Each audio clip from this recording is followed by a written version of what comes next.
I wanted to take an opportunity to explain the way the COVID-19 vaccines work because I've gotten questions from people who are really trying to get an understanding of what the vaccines really are. Somebody asked me, was it gene therapy and, was it going to change us and all these things? So I thought it might be helpful to explain sort of the way they work. And I'm trying not to put my hand in the way here, but I need something to point. So there's some, very basic concepts of biology that are helpful to know to put your mind at ease about the way these vaccines are working. So first of all, there are many different types of vaccines.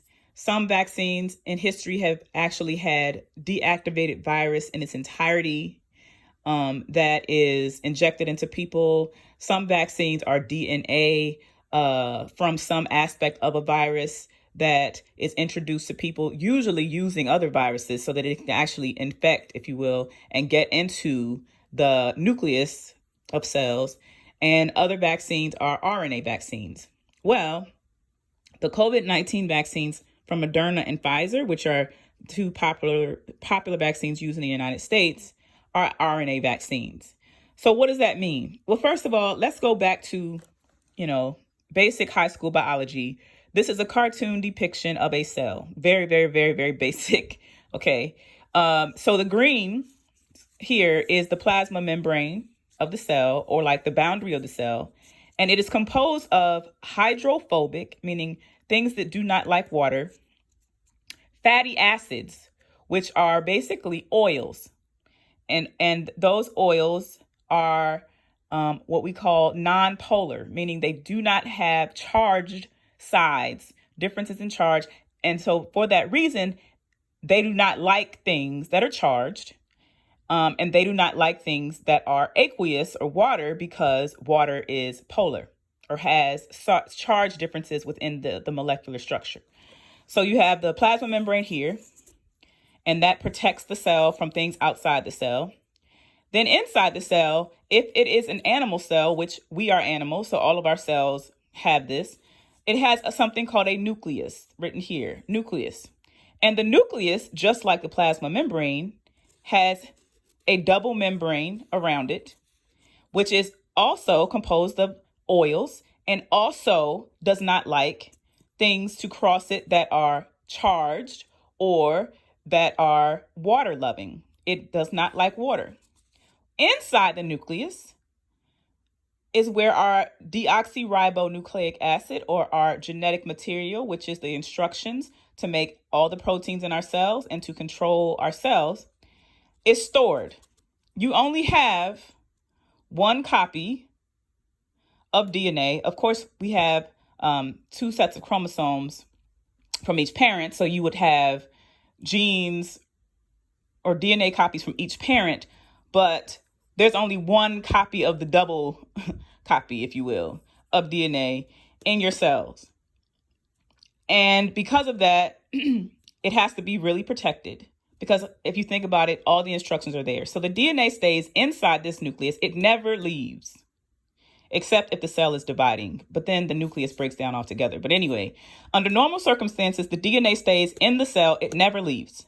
Now, this barrier, this nuclear membrane or envelope, some people call it, is very restrictive to what it will allow to enter the nucleus. The only thing that is permitted to enter this nucleus is proteins that have specific nuclear localization sequences as a part of their protein sequence. And that is a tightly regulated process. We call it translocation. And hormones, which are a particular class of lipid, or we can call it oils as a layman's term. Hormones can also actually enter the nucleus or affect things that happen here in the nucleus. But for the most part, you're not having things leaving from outside, entering the cell and going into the nucleus where your DNA is. In addition to DNA, to make proteins, the DNA has to be copied or transcribed into something called messenger RNA. ribonucleic acid. And messenger RNA is one class of ribonucleic acid. There's also ribosomal ribonucleic acid and transfer ribonucleic acid. But for the purpose of this discussion, the only thing that's important is the messenger RNA. The messenger RNA is an exact copy of the coding strand, we call it, of DNA, which has the sequence or the codons that tell the cell what protein to make from that DNA. So once the messenger RNA is made, it is then released from the nucleus in a controlled process. And the reason it's controlled is because messenger RNA has lots of charges on it. And this barrier here does not really want the messenger RNA to cross it. So it takes some work to get this messenger RNA across this barrier. Once the messenger RNA is released into we call this cytoplasm, or the inside of the cell that's outside of the nucleus, the messenger RNA is extremely unstable, meaning there are enzymes inside your cell that purposefully degrade or destroy messenger RNA. So some messenger RNA is only capable of surviving for minutes. That's how quickly some of it is destroyed. And on the way to being destroyed, the messenger RNA is what we call translated into protein. So every 3 nucleotides in the messenger RNA codes for an amino acid. And amino acids are the components that make up proteins. So as this messenger RNA is being read by, it's actually ribosomes, which I did not depict here. Ribosomes are these little units that are composed of ribosomal RNA. This comes from here, and some proteins. It reads the messenger RNA, and as that's happening, amino acids are being made. And honestly, as the messenger RNA is being read, it's also being degraded. So, it's very unstable. So it's very unlikely that once DNA is copied, that the message or the transcript is going to stay out here for any period of time. It's really very quick. And that's part of the regulation or the homeostatic process of the cell. You really don't want to be able to have a gene just expressed constitutively, we call it, just always having, messenger RNA available to be made into protein. So the enzymes degrade it, and then the messenger RNA is no more, but then you have the protein product. Well, this step, we call this the central dogma in biology, where you have DNA that gets copied into RNA that gets translated into protein. This is the only way that the signal goes and the direction goes. You never have a protein that gets made into RNA. And very rarely do you have RNA that gets made into DNA. Now, this can happen. RNA can be made into DNA, but it requires special enzymes called reverse transcriptase. And certain viruses, like HIV, utilize reverse transcriptase to make DNA from RNA. And this process is highly prone to mutations because the enzymes that reverse RNA to DNA do not have the same proofreading capabilities as the enzymes that make RNA from DNA. So very rarely are you going from here to here unless you have the specific circumstances at play to allow for that. But even still, messenger RNA, which is the copy of the DNA, is RNA that does not have what we call introns, or which are non-coding regions of DNA. So DNA nucleotides that do not get copied into the RNA and therefore do not get translated into protein. Messenger RNA does not have those. So if it were to be reverse transcribed to DNA, you would not get normal DNA that would be living in the cell. It would be foreign and recognized as such because it would be without introns. So this is the way the dogma goes. It does not go the other way. So what is the vaccine? Now over here, I have a cartoon image of COVID-19, the virus, the full virus. So what it is a RNA composed virus. And let's say the RNA has, like I drew here, let's say it has 15 nucleotides in it, and that's the entire genome. So that entire genome codes for a variety of things. It has coat proteins, it has, all the different instructions that the virus needs to survive as a virus. Viruses are not living things, but to propagate and to be active as a virus. So you have this RNA, and then you have a membrane. If you notice, I use the same color green because it's composed of similar, in the lipid family of non-polar molecules. And then you have proteins on the surface that they're calling coat proteins. So I'm going to represent all proteins as blue here, right? So it has this coat protein. So that's the virus. It doesn't have organelles, okay? It doesn't have a nucleus. It's not a cell. It's not living. It literally is like a chemical, but the chemical is composed of organic macromolecules, including proteins, RNA, and lipids. That's what it is, right? So some vaccines consist of taking an entire virus and in some way getting rid of some component of it so it's no longer virulent or able to cause disease. Well, in the case of the Moderna and Pfizer vaccines, they didn't do that. All they did was they figured out the entire virus sequence. So we call it, they solved the viral genome, if you will.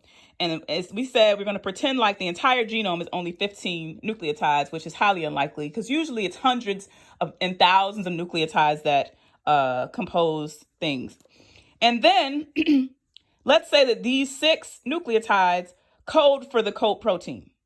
So they figured out the sequence, and then they generated messenger RNA that was an exact replica of the coding sequence for the coat protein. So that's what this represents, right? So they took this freestanding RNA, which is very difficult to do, let me tell you, because RNA is even unstable outside of a living system. It can be degraded in the air. It's highly prone to just denaturation and degradation. And I've worked with RNA in the lab plenty of times, and you have to use ice when you're using it, and you have to use DNases and RNases and, all these different things to prevent RNA from being destroyed. So they took freestanding RNA, and then they combined it with their own proprietary version of lipids, which are basically oils. And I use yellow to show that while they are lipids, they're a little bit different probably from the plasma membrane or the virus lipids that surround them. But still, they are non-polar, and they have the ability, because of chemistry, to interact with other non-polar things, which the plasma membrane would be one. So the combination of the freestanding RNA and the lipid make the vaccine. That's what it is. Now, why are Moderna and Pfizer different? It's all here.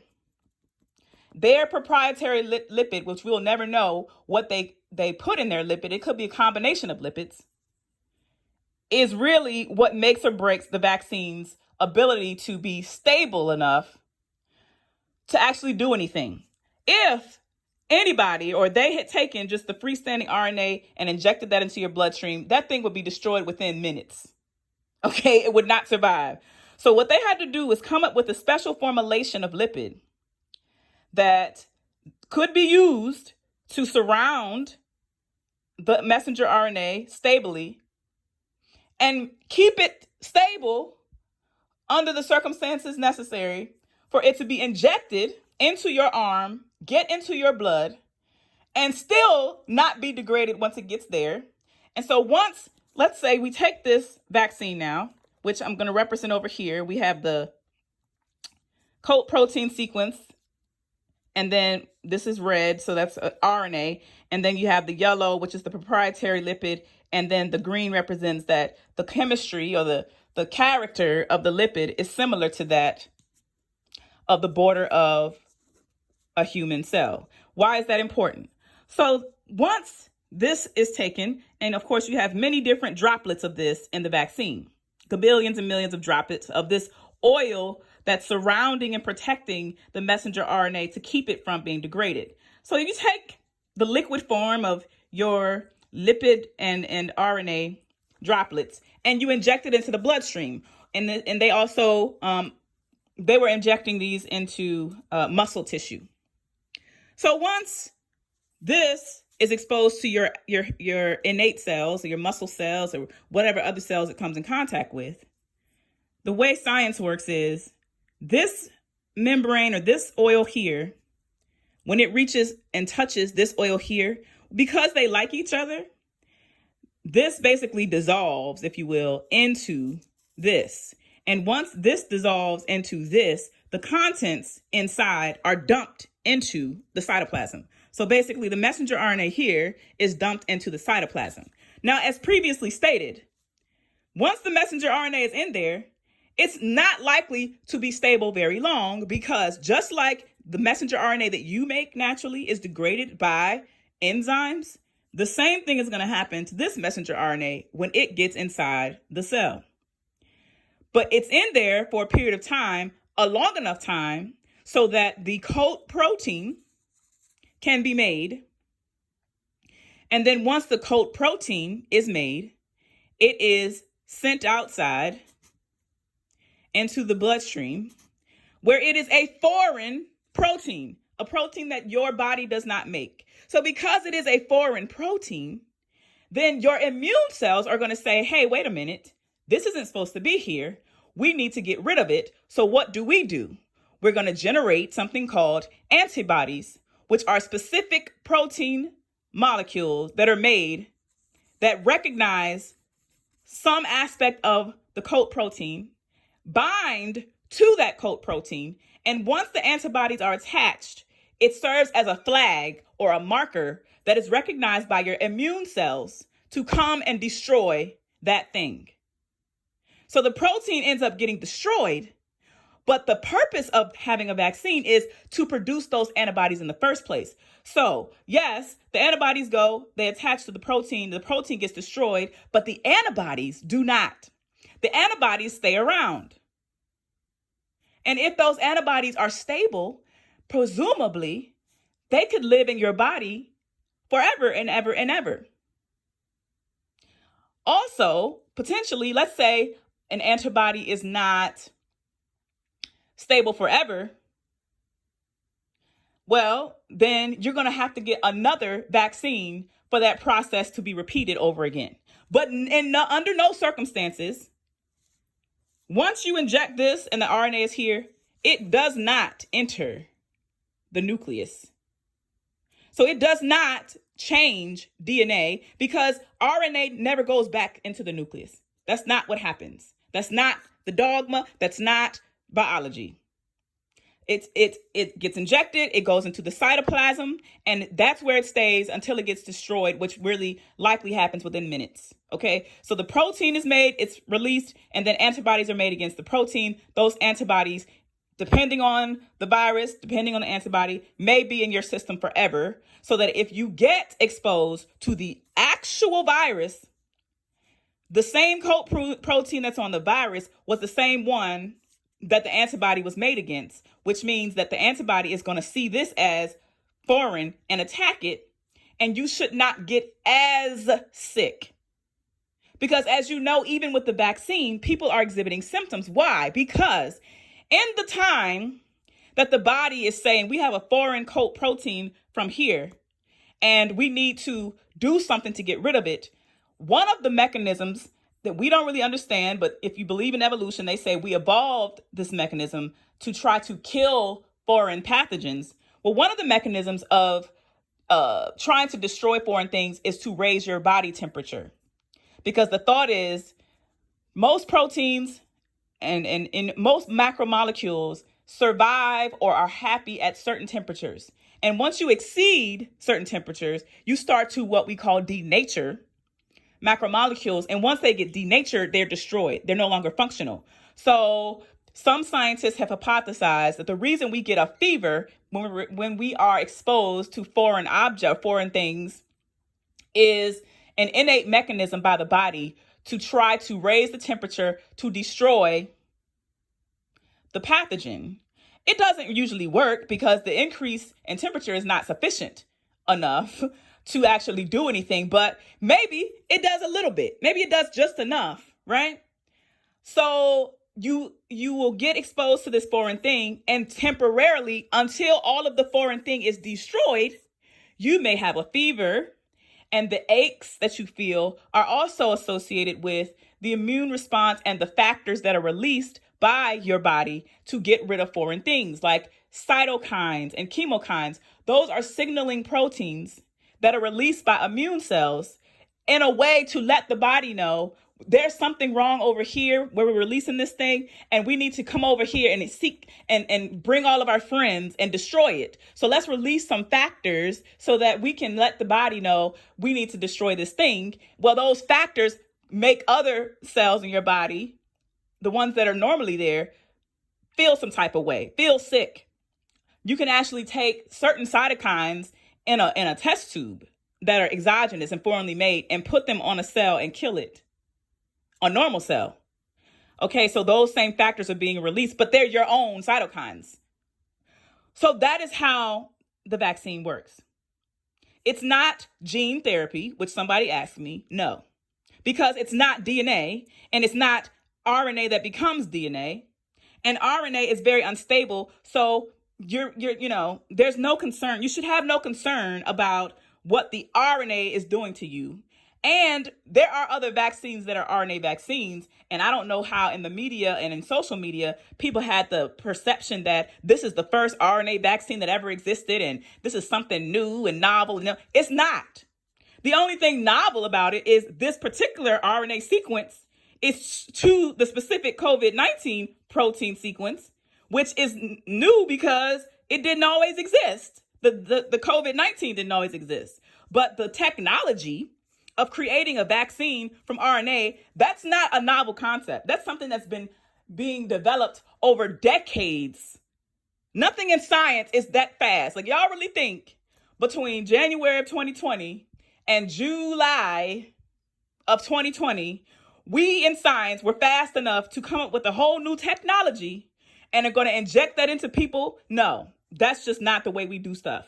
And I know it's not your fault that you don't understand, because science literacy is really bad in this country, which is one of the reasons why I wanted to do this, because a lot of scientists speak in terms people don't understand. And also they don't make it practical for you to understand some of these more complicated concepts like the central dogma. And why does it matter that you know this? Oh, because one day when somebody comes out with an RNA vaccine, you will be safe and feel fine taking it, knowing it's not changing my DNA forever and turning me into a robot or something weird, which, I mean, so much stuff has been spread. But both the Moderna and the Pfizer vaccines are mRNA vaccines that work in the way that I just described. The Johnson & Johnson vaccine, on the other hand, is not. It is a DNA vaccine that uses the DNA sequence of the protein coat of COVID-19 and combines the DNA sequence with a virus that will enable the virus to technically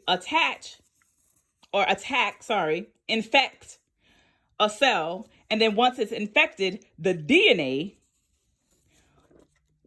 will get transcribed into RNA, and then that RNA will get translated into protein. So it's basically like an extra step. So this is more direct. The mRNA vaccine is a more direct way, but it's difficult because mRNA is not as stable. So it gets degraded faster. So you have to come up with better strategies to introduce it. Whereas this DNA is very stable. So that's the way that it works. Hopefully this addresses questions. And if you have additional questions, feel free to contact us.